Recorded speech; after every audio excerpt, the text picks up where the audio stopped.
En el arriesgado mundo del engaño, ¿Formas parte del Departamento de Seguridad del Estado? determinar la verdad puede ser cuestión de vida o muerte. Los sucesos del 11 de septiembre pusieron de manifiesto la necesidad de una tecnología capaz de protegernos. ¿Puede la tecnología punta detectar a un mentiroso o la respuesta está en nuestro interior? El mejor ordenador que tenemos está entre los oídos. La ciencia de cómo atrapar a un mentiroso busca el detector de mentiras perfecto. Cazar al mentiroso.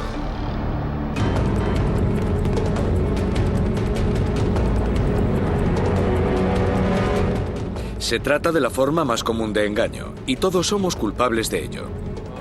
Reconstrucción. ¿Ha ocultado información deliberadamente? Desde mentirijillas inofensivas hasta negar asesinatos a sangre fría. La mentira consiste en hacer una declaración falsa con la intención de engañar.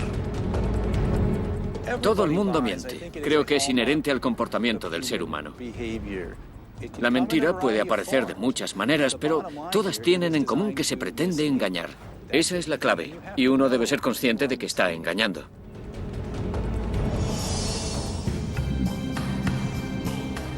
No todas las mentiras son iguales. Existe la mentira piadosa. Si yo digo, ¿este conjunto me hace gorda? No quiero que me digas que es la grasa la que me hace gorda. Me dirás algo como que el conjunto te hace más gorda. Una mentira piadosa se dice para proteger los sentimientos. Existe la mentira parcial. Un delincuente que está en la escena del crimen dice que estuvo allí y solo miente en un aspecto, el arma. Dice que sí, que tenía un arma, que alguien se la había dado. Y existe la mentira completa o mentira con mayúsculas. No he mantenido relaciones sexuales con esa mujer. Escuchábamos a Bill Clinton al mismo tiempo que decía que sí con la cabeza.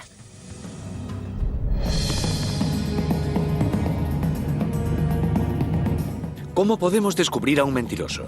Algunos creen que el lenguaje corporal nos delata. Cosas como no parar de moverse, tocarse el cuello, cruzar los brazos o sudar espontáneamente. Esos comportamientos no siempre significan que está mintiendo. A veces significan otras cosas. Cuando se trata de investigaciones criminales o de cuestiones de seguridad nacional, el referente de los detectores de mentiras es el polígrafo. Una máquina que mide las alteraciones fisiológicas de una persona. Le llaman detector de mentiras. Es una mala denominación porque no es un detector de mentiras, sino de estrés. Sí.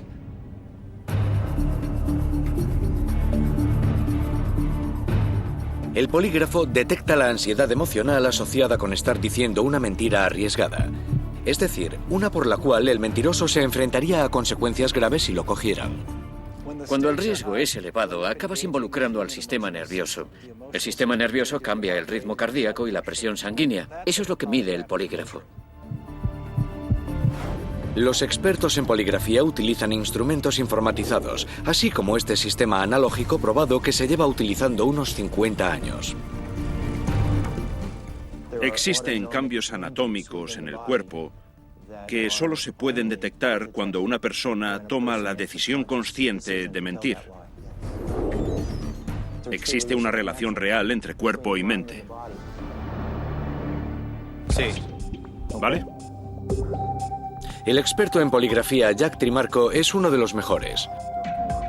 Ha sometido al polígrafo a sospechosos implicados en casos tan importantes como los atentados perpetrados en la ciudad de Oklahoma y en el World Trade Center en 1993.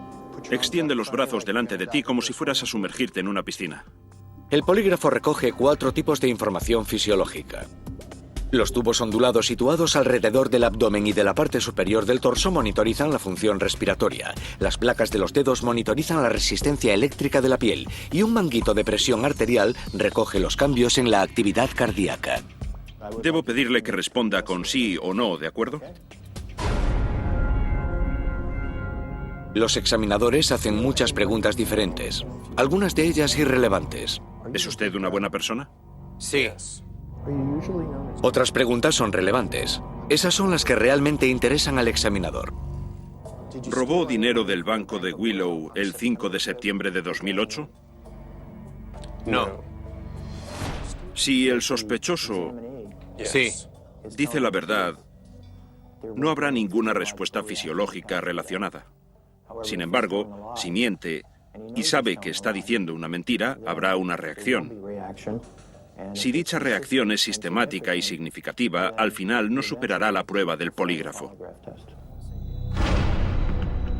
Los estudios muestran que el polígrafo alcanza un 98% de precisión cuando lo aplica un examinador cualificado y experimentado.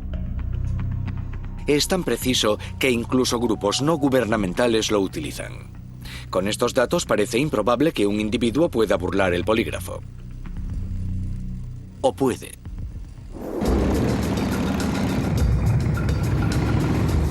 La Agencia de Alcohol, Tabaco y Armas de Fuego, o ATF, intentó infiltrarse en los Mongols, una banda de motoristas formada por delincuentes violentos y asentada al sur de California. Los Mongols han participado en una lista enorme de actividades delictivas. Se les ha acusado de blanquear dinero, tráfico de drogas y de todo tipo de delitos menores hasta llegar al homicidio.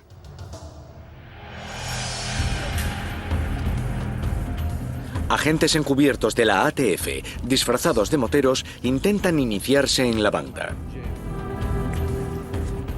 Una de las pruebas es someterse al polígrafo. Les dijeron que debían superar la prueba del polígrafo para demostrar que las historias de su vida eran ciertas.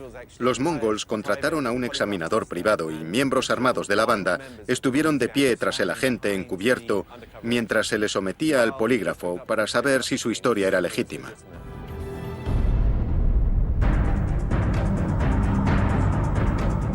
¿Formas parte del Departamento de Seguridad del Estado?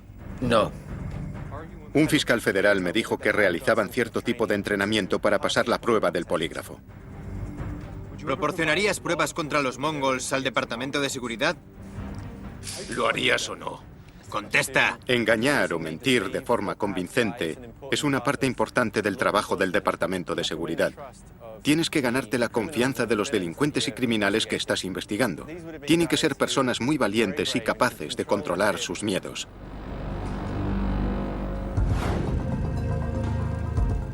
El modo en que los agentes encubiertos de la ATF superaron el polígrafo es un secreto, pero demuestra que la tecnología no es infalible y que la mentira no siempre es algo malo. El engaño supuso su aceptación en los Mongols y la mentira se saldó con el arresto de más de 60 miembros de la banda. Creemos que hemos golpeado en el núcleo de los Mongols. ¿Te han pegado alguna vez? Puede que en el Departamento de Seguridad hayan aprendido el método para vencer al polígrafo, pero ¿qué ocurre con el ciudadano medio? ¿Puede alguien engañar al detector de mentiras? Las páginas web antipolígrafo ponen en duda su credibilidad ofreciendo una lista de trucos para supuestamente superar la prueba.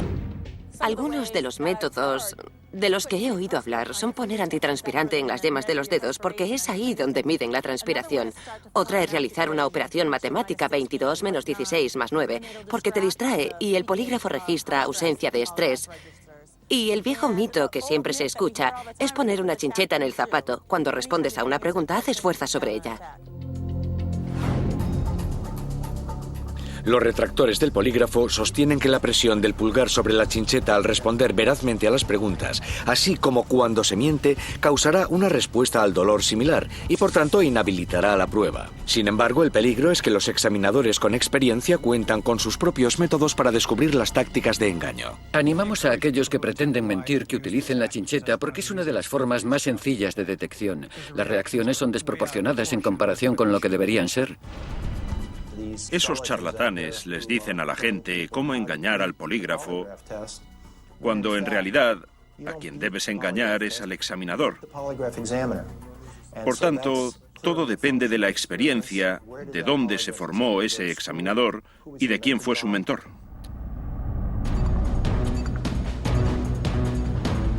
Puede que un mentiroso no sea capaz de embaucar a un examinador con reputación y experiencia, pero los asuntos de seguridad nacional necesitan nuevos métodos para atrapar a los embusteros que pueden estar amenazando nuestras vidas.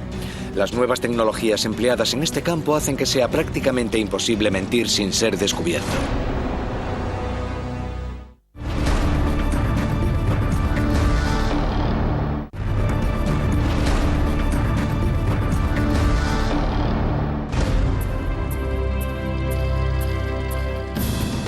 El polígrafo ha sido el punto de referencia para la tecnología de detección de mentiras durante más de 50 años, pero el aumento de las amenazas contra la seguridad nacional requieren sistemas incluso mejores para descubrir a los mentirosos que pueden amenazar nuestras vidas. El mundo y las necesidades de nuestra sociedad son mucho mayores que cuando el polígrafo podía satisfacerlas. Sin el polígrafo, lo único que tenían los expertos eran sus técnicas, su experiencia en la conducción de interrogatorios. Necesitamos proporcionar herramientas que incluso aunque aumenten la precisión en un 3, 5 o 10%, puedan tener un impacto significativo en la seguridad nacional y en el modo en el que el gobierno federal protege a los ciudadanos y las fronteras. En Columbia, Carolina del Sur, en el Departamento de Defensa para la Evaluación de la Credibilidad, o DACA, los investigadores están desarrollando nuevas tecnologías para la detección de mentiras. Una de ellas es la imagen facial térmica. A la imagen creada por ordenador de un rostro humano se le aplica un código de colores de acuerdo con la cantidad de calor que emita. La zona importante es la situada en el interior de cada ojo, ya que aumenta de temperatura cuando la persona miente al responder a las preguntas. Sí. ¿Robó esos $20? Nos centramos en los ojos porque el flujo sanguíneo está más próximo a la superficie de la piel y la cámara es capaz de captar ese flujo sanguíneo y los cambios que se produzcan en él. Por tanto, cuando se realiza el interrogatorio, nos fijamos en los cambios de temperatura. Tras varios estudios hemos descubierto que la temperatura varía. Esta tiende a aumentar como respuesta al estrés. Un ordenador analiza los datos de la prueba. De hecho, descubrimos que los cambios en los patrones de temperatura que tienen lugar entre los ojos pueden establecer quién miente y quién dice la verdad con un 85% de precisión. Un índice bastante alto si lo comparamos con el polígrafo. Antes de empezar la prueba, vamos a calibrar el sistema. Aparecerá una pelota en la pantalla que debe seguir con los ojos. Otro sistema de detección de mentiras muy prometedor es el seguimiento de los ojos. Se trata de una prueba de reconocimiento por ordenador en la que se dirige una luz infrarroja directamente a la cara del sujeto. La córnea refleja la luz, el resto de la cara no. Sabiendo dónde está la cámara, dónde estás tú y dónde el ordenador, podemos con una resolución de unos pocos píxeles ver exactamente a qué parte de la pantalla estás mirando. El tracker sigue los movimientos de los ojos para averiguar si una fotografía resulta familiar o desconocida. Descubrimos que cuando se trata de rostros que nos resultan familiares, tendemos a centrarnos en los ojos, la nariz, quizá en la boca, en el triángulo central de la cara. Es donde tiene lugar la mayor parte del reconocimiento facial. Si se trata de un rostro desconocido, el cerebro mueve los ojos para obtener algo más de información, ampliando el campo de visión y obteniendo información de las orejas, el pelo y la estructura facial. El tracker puede aplicarse tanto en los casos del Departamento de Seguridad como en los de inteligencia. Puede que estén interesados en saber si el sospechoso conoce a individuos de células terroristas. También es útil en el caso de que intenten averiguar si ha colaborado con ese grupo de gente. Para que los resultados sean precisos, la fotografía debe ser irreconocible para la mayoría de la gente. No puede tratarse de una imagen que todo el mundo al que hagas la prueba haya visto. Si se trata de alguien que aparece mucho en la televisión o en los periódicos, es obvio que puede que a casi todo el mundo le resulte familiar. Así que es un método limitado en ese aspecto. Salvando esas limitaciones, se trata de una técnica muy poderosa. El tracker y la imagen facial térmica funcionan sin cables, lo que los sitúa en un plano distinto al polígrafo. Estamos intentando crear una forma de interrogatorio fácil, cómoda, que no requiera contacto y que consiga tanta o más información como la que obteníamos en el pasado. Los científicos también están contemplando la posibilidad de combinar estas dos tecnologías emergentes en un superdetector de mentiras que supere al polígrafo. La idea es que, generalmente, cuantos más signos e información tengas, más precisa será la decisión que tomes.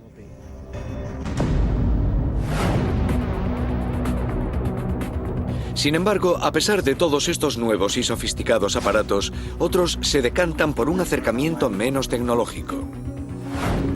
Algunas de estas personas han robado dinero y este hombre asegura que mienten. Les presentamos a Paul Ekman, un auténtico detector de mentiras humano. Ekman es el mayor experto del mundo en lectura de expresiones faciales sin necesidad del polígrafo. Ekman asegura que el rostro por sí solo revela la naturaleza artera del ser humano. Somos una sociedad de alta tecnología en la que la regla no escrita es: si una máquina no puede hacerlo, no merece la pena hacerlo. Pero para mí el mejor ordenador que tenemos está entre los oídos.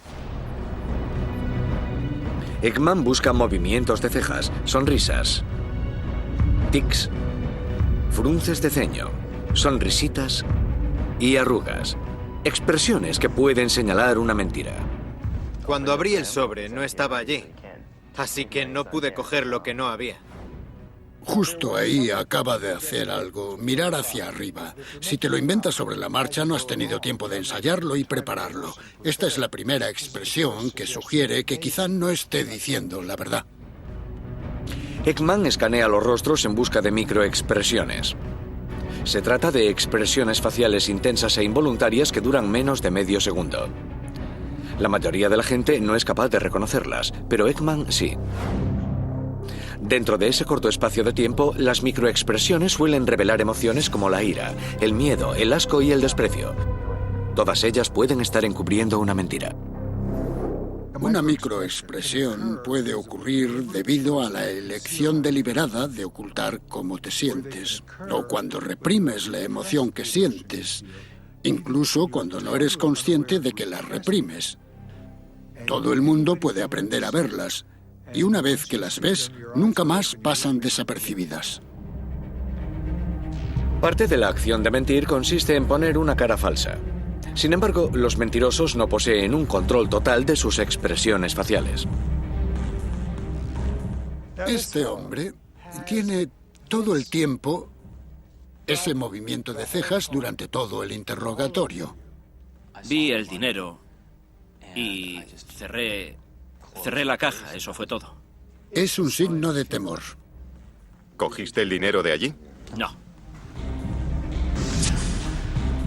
Fíjense en el movimiento de cejas otra vez. Ekman sostiene que no está diciendo la verdad.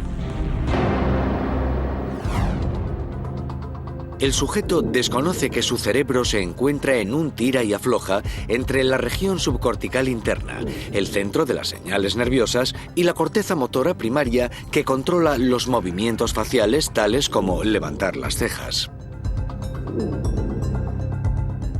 El sistema nervioso dice que muestre signos de temor. La parte externa del cerebro dice que no muestre ese temor. Por tanto, se crea esta lucha por el control. Y por ello se puede ver cómo asoma un instante antes de que la parte externa del cerebro pueda controlarla. La mayoría de la gente dejará escapar una microexpresión en algún lugar. Menos del 5% de la gente que estudiamos no deja escapar ninguna. No todo el mundo realizará la microexpresión en el mismo lugar. Por eso, cuando la gente me pregunta a dónde deben mirar para descubrir una mentira, les digo que a todas partes, que miren y escuchen todo. Ekman tiene un don para darse cuenta de estas breves microexpresiones faciales que pueden ser señales de que alguien miente. También es capaz de detectar lo que él llama desviaciones, inconsistencias en el comportamiento de una persona. Puede tratarse del rostro, del cuerpo, de la voz o del discurso. Cuando las cosas no encajan, cuando hay señales de una carga cognitiva o emocional mayor que la que sería apropiada en el contexto, se trata de una desviación. Eres vigilante en un aeropuerto y hay alguien con aspecto de estar muy preocupado y es la única persona así en la fila. Eso es una desviación. Ekman sostiene que las desviaciones sugieren que algo sucede bajo la superficie y que requiere más investigación, especialmente cuando se trata de criminales o de asuntos de seguridad nacional. Tras el 11 de septiembre, creo que fuimos conscientes de que era la interacción cara a cara, persona a persona, la que iba a desvelar el tipo de inteligencia que necesitaríamos para frustrar el próximo ataque terrorista. Ekman sostiene que sus técnicas de detección de mentiras poseen una precisión del 80% o más. Como resultado, el Departamento de Seguridad, la TSA y el Servicio de Agentes Secretos han sido entrenados para identificar microexpresiones y desviaciones. De hecho, este método ha resultado 100% efectivo para sonsacarle la verdad a una asesina a sangre fría.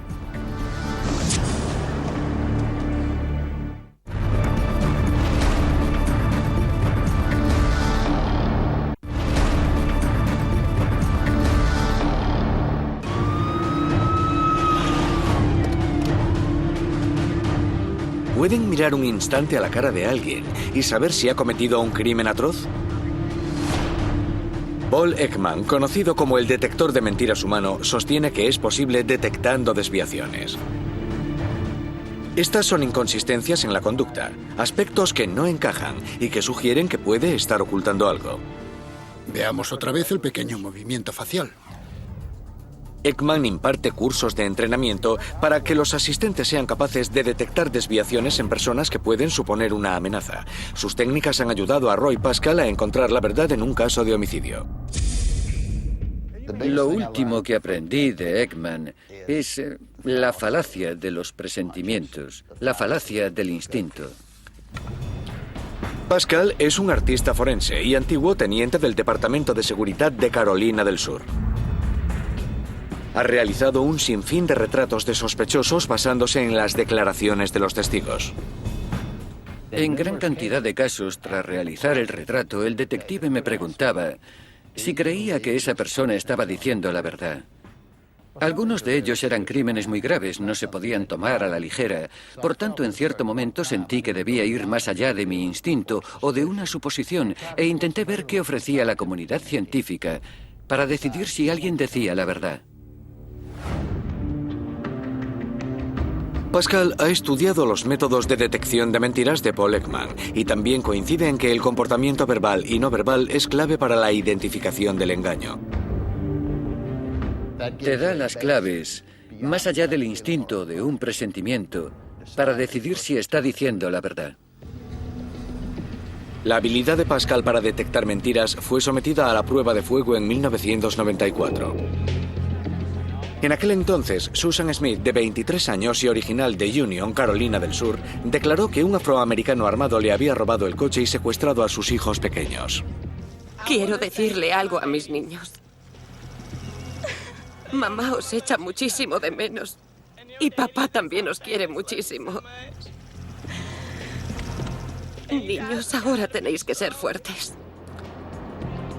La policía no pudo localizar al sospechoso, así que se le encargó a Pascal que dibujara un retrato del supuesto delincuente. La entrevisté. Le expliqué el proceso. Ella dijo que quería cooperar tanto como fuera posible. Sin embargo, Pascal notó inmediatamente una desviación. Podía ser que Susan Smith mintiera. Claramente dudaba al proporcionar una descripción del sospechoso, pero quería aparentar que colaboraba. Dijo que quería participar, pero que no podía hacerlo porque solo lo había visto de perfil. Por supuesto, podíamos dibujarlo de perfil. Pascal comenzó a dibujar al secuestrador según la descripción ofrecida por Susan Smith. Describió a un hombre afroamericano que llevaba un gorro ceñido a la cabeza, un gorro de lana, y una camisa de cuadros escoceses. De acuerdo con Pascal, la mayoría de los testigos comienzan describiendo detalles específicos de la cara del sospechoso y después los detalles son más y más vagos a medida que avanza el proceso. Sin embargo, Susan comenzó de manera imprecisa y gradualmente fue proporcionando más información. Es más, en lugar de centrarse en el rostro, proporcionó detalles innecesarios sobre las patillas, el gorro y la camisa del sospechoso. Otra desviación. Lo que sucede cuando alguien describe una imagen que no existe es que empiezan de forma muy imprecisa y a medida que pasa el tiempo se les ocurren cosas y especifican más y más. Pascal había identificado un par de desviaciones que podían indicar que Smith estaba mintiendo. Tampoco ayudó el hecho de que completara el retrato en un tiempo récord, en más o menos 1 hora. Lo normal son 2 o 3 horas. Dijo que era él, que se parecía mucho. Eso fue muy significativo, porque no sucede así en realidad, no es tan sencillo. Es un proceso en el que se va hacia adelante y hacia atrás. En la creación de un retrato hacemos muchas rectificaciones mientras dibujamos. En aquel momento me di cuenta de que no solo se trataba de una farsa, sino de que los niños corrían un grave peligro. Pascal compartió sus preocupaciones con el sheriff. Una desviación por sí sola puede no tener importancia, pero cuando observas un patrón, tienes una base sobre la que crear una opinión. Si supiera dónde están, si supiera que están bien y que los vamos a encontrar. Lo peor es no saber cuándo. Pero Susan Smith sabía que sus hijos ya estaban muertos. Su historia sobre un secuestrador afroamericano era mentira. Smith fue condenada por asesinato y cumple cadena perpetua. Las desviaciones emocionales pueden ayudar a detectar si se está mintiendo. Pero, ¿qué mejor manera de coger a un mentiroso que escudriñar directamente su mente? Parece salido de una película de ciencia ficción. Pero Jennifer Bendemia no es una científica loca. Es una investigadora en busca del origen del engaño, y para ello está creando un mapa del cerebro humano. Y algún día, si lo consigue, puede que sea posible identificar al instante a los mentirosos en los aeropuertos y en cualquier otro lugar público. ¿No sería maravilloso poder ir al aeropuerto y que te preguntaran si tienes la intención de causar algún daño en el avión, que tú dijeras que no y simplemente continuaras? ¿No sería genial? Este es el tipo de cosa que podríamos hacer si esto funcionara. Mentir es probablemente una de las cosas más complicadas en las que se ve involucrado el ser humano a diario. Casi todas las áreas del cerebro se ven implicadas. Los procesos cerebrales implicados en la toma de decisiones, en la inhibición y en la memoria también están presentes en el engaño. Bendemia prepara a una persona para un electroencefalograma o EEG. Mide y recoge la actividad eléctrica del cerebro humano usando unos sensores. En este caso, se pegan a la cabeza más de 120 electrodos. Un gel conductor aplicado en el cuero cabelludo ayuda a que los electrodos recojan la señal. Cada vez que vea una oración en rojo, quiero que responda de forma engañosa. Pero cuando vea una oración en azul, conteste sinceramente. Indique sus respuestas presionando el número 1 para verdadero y el 2 para falso. Vale. Empieza la prueba. Teníamos una participante que mentía y que decía la verdad a una serie de preguntas muy básicas. Contestó verdad o mentira a cada una de esas preguntas, lo que nos permitió comparar qué aspecto tiene interiormente, qué aspecto tienen las ondas cerebrales, cuando dice la verdad y cuando miente.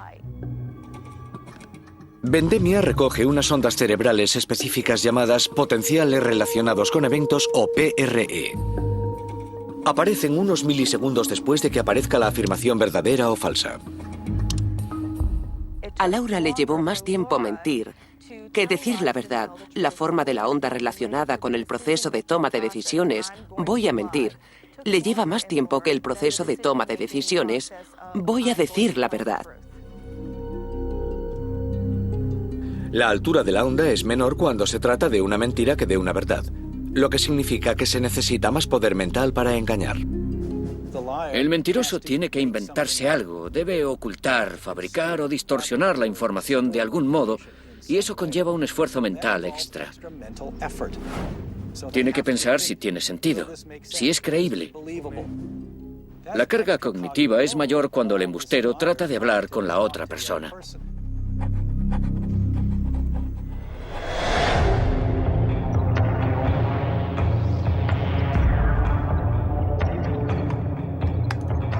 Te voy a colocar este espejo para que puedas ver la pantalla que hay detrás de ti, ¿vale? Vale. Ahora te subiré y te meteré en el escáner. De acuerdo. Otra tecnología prometedora son las imágenes de resonancia magnética funcional o IRMF. En el interior de esta máquina, un sujeto responde a afirmaciones verdaderas o falsas presionando unos controles manuales. Las imágenes del cerebro señalan las zonas del cerebro más activas cuando se miente.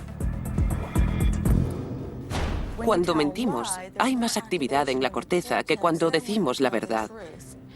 Y esta activación suele estar localizada en las regiones anteriores de la corteza, particularmente en el hemisferio izquierdo, que es donde se procesa el lenguaje. Además, hay una gran actividad en el cíngulo anterior que tiene que ver con la atención.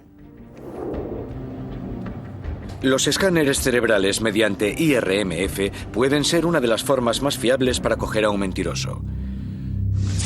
Pero ¿podría haber algo incluso mejor? Este dispositivo con aspecto de cúpula es un aparato de fotogrametría que combina el IRMF y el EEG para crear un modelo en 3D. Descubrimos que los datos del EEG que medimos y los datos de la IRMF proceden exactamente del mismo lugar del cerebro. Vendemia está intentando conseguir algo que no se había hecho antes en la investigación del engaño: aislar la mentira del resto de cosas que ocurren en el cerebro. Este es el futuro de la detección de mentiras, capaz de coger a un mentiroso en el acto. Sin embargo, descubrir una mentira del pasado requiere una nueva tecnología. En 1977, Terry Harrington, de 17 años, había acabado el instituto y tenía un futuro prometedor. Sin embargo, en lugar de ir a la universidad, Terry fue enviado a prisión. Fue condenado por asesinato en primer grado por disparar a un guardia de seguridad durante el robo en un concesionario de coches en Council Bluffs, Iowa. Harrington declaró que estaba en un concierto la noche del asesinato, y varios amigos corroboraron su coartada. Además, había pocas pruebas físicas que lo relacionaran con el crimen. Pero aún así, Terry fue condenado a cadena perpetua sin posibilidad de libertad condicional. Fue uno de los peores sentimientos que te puedas imaginar. Estaba matriculado en la universidad cuando me arrestaron en septiembre. Deme un minuto. En el 2000, 23 años después de la sentencia, se usó una prueba asistida por ordenador llamada Brain Fingerprinting, o huella cerebral en el caso de Terry. La huella cerebral no determina si alguien es inocente o culpable de un delito. No determina directamente si está mintiendo o no. Simplemente determina si esa información está almacenada en el cerebro o no. Mientras que las huellas dactilares pueden determinar si una persona estuvo en la escena del crimen, las huellas cerebrales pueden ayudar a probar si una persona cometió el delito. Lo que averiguamos es que este individuo, que llevaba 23 años en prisión por asesinato, no tenía grabado en su cerebro el crimen por el que se le había condenado. Sin embargo, sí que tenía grabada aquella misma noche, y lo que había en su cerebro coincidía con la coartada, no con el crimen. Presentamos los resultados ante el tribunal, y el juez del caso admitió la prueba obtenida por el Brain Fingerprinting. Terry Harrington fue finalmente liberado y se le garantizó un nuevo juicio. El Estado decidió no juzgarlo de nuevo. Lawrence Farwell, inventor del Brain Fingerprinting, declaró que la tecnología se basa en el principio de que el cerebro es el centro de todo comportamiento humano. Por ejemplo, en un delito puede o no haber pruebas físicas, pero el cerebro siempre está ahí planeando, ejecutando y grabando el crimen. El autor posee los detalles del crimen almacenados en su cerebro y un sospechoso inocente no. Se coloca una cinta en la cabeza del sujeto con sensores electrónicos que miden las ondas cerebrales implicadas en el procesamiento de nuestros pensamientos. Presiona el botón izquierdo para las cosas que reconozcas y el botón derecho para todo lo demás. Durante la prueba aparecen en la pantalla del ordenador palabras o frases denominadas estímulos, referidas a aspectos como el arma, la escena del crimen y las pruebas. Estos estímulos son de tres tipos. Estímulos objetivos, detalles conocidos sobre el crimen que han sido puestos a disposición pública. Farwell dice al sujeto estos detalles antes de empezar la prueba para asegurarse de que las ondas cerebrales mostrarán una respuesta de reconocimiento. Estímulos irrelevantes, no tienen nada que ver con el crimen y crearán una respuesta plana. Y las ondas, el tercer tipo, y que plantearán la verdadera prueba. Existen detalles sobre el crimen que solo el autor y los investigadores conocen. Si el sujeto los reconoce, entonces esa es la prueba de que, esa persona conoce detalles del crimen que el público desconoce. El Brain Fingerprinting permite a Lawrence Farwell ver zonas del cerebro que responden involuntariamente al estímulo. La corteza parietal participa en el reconocimiento y en la asociación. Y el hipocampo participa en la memoria y el contexto. Estas zonas emiten una señal eléctrica que forma una onda P300. Esto sucede unos 300 u 800 milisegundos después de que el sujeto se haya enfrentado a un estímulo familiar o significativo.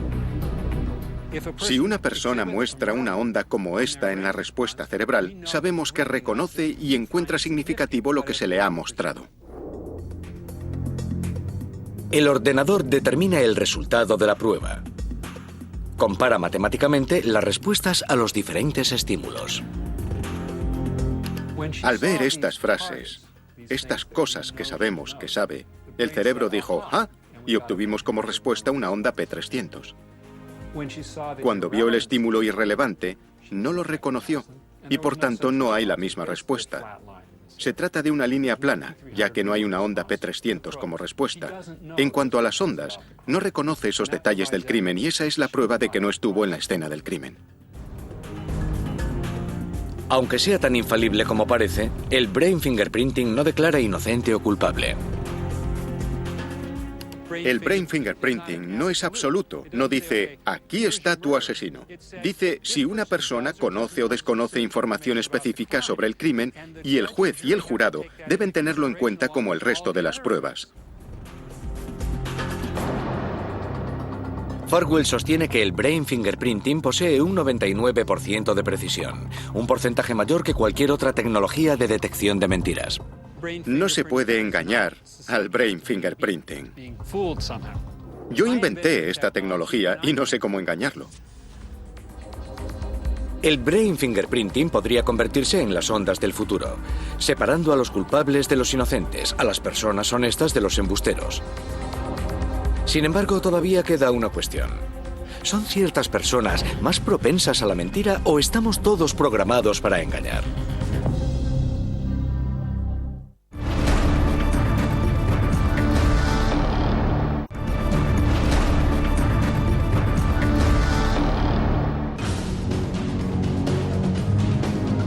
A nadie le gusta que se le llame mentiroso.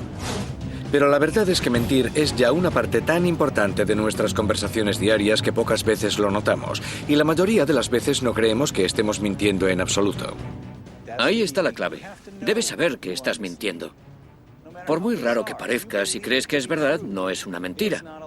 Si crees que vas a trabajar todos los días en un platillo volante conducido por alienígenas, si realmente lo crees, no es mentira. Estás equivocado, pero no es mentira.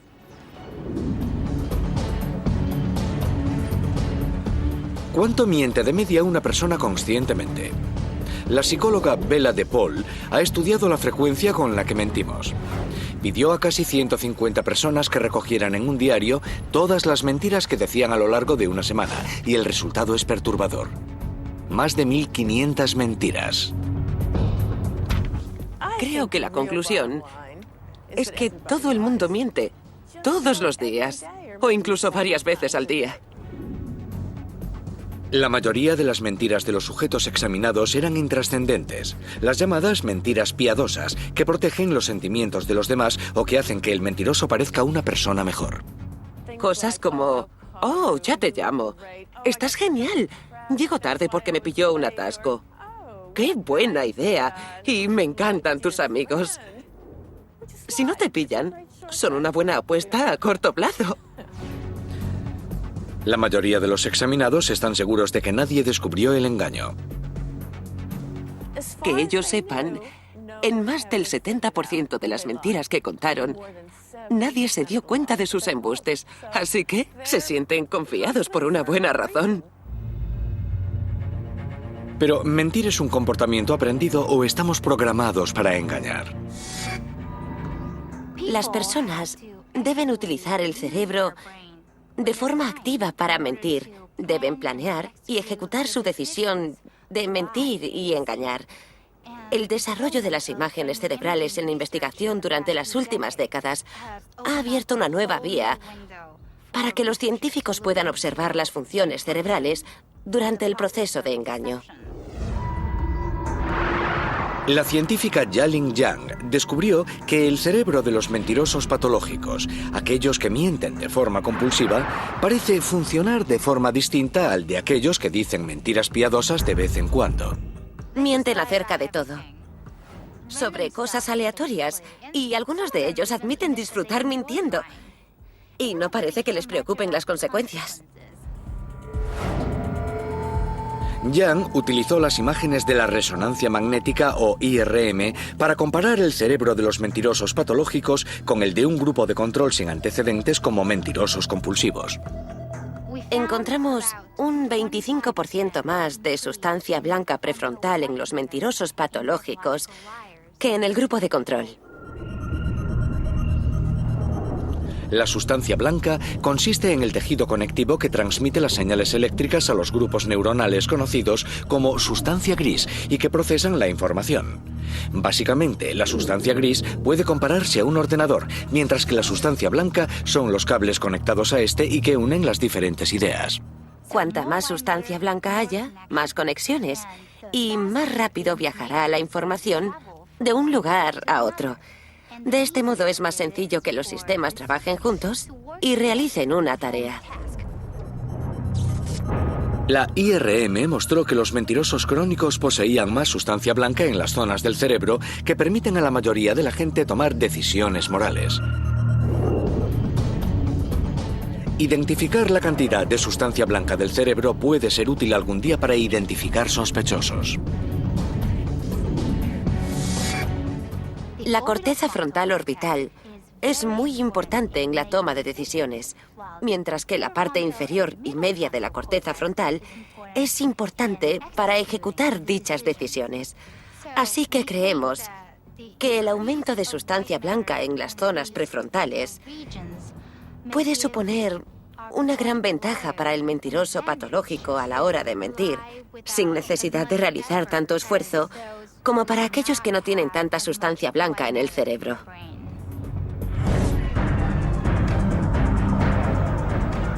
Los delitos y el terrorismo han puesto al mundo en alerta.